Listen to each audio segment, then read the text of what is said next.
माँ बाप को बड़ा होकर के और वृद्धाश्रम में भेजे, तो मैं कहता हूँ अगर ऐसा पुत्र हो तो उस माँ को बांध रहना ही सही है महाराज, फिर वो माँ बांध रह जाए।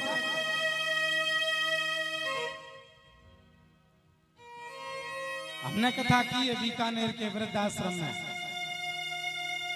2015 की बात है।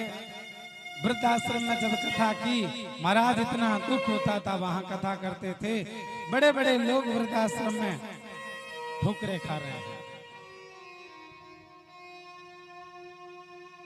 अरे एक माँ, गौर से सुनना, एक माँ वृद्धाश्रम में है,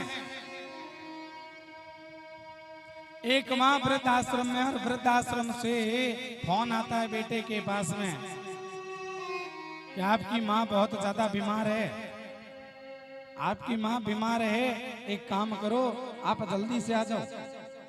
अब बेटा जल्दी जल्दी जाता है तो माँ को देख करके और कहता है, माँ तुम बीमार थी तो पहले ही फोन करवा देती। माँ ने कहा, बेटा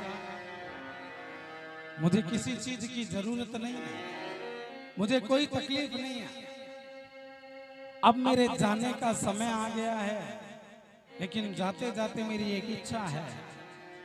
क्या इच्छा है?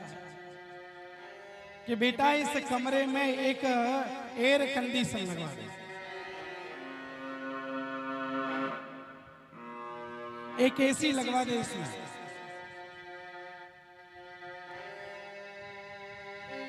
बेटा कहता है, माँ ये बात तुम पहले ही कह देती तो मैं कब कहीं लगवा देता।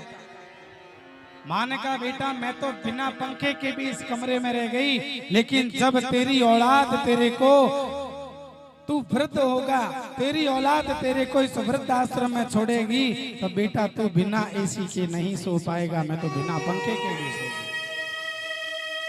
मैं तो बिना पंखे के रह गई, तू बिना एसी के नहीं रह सकता।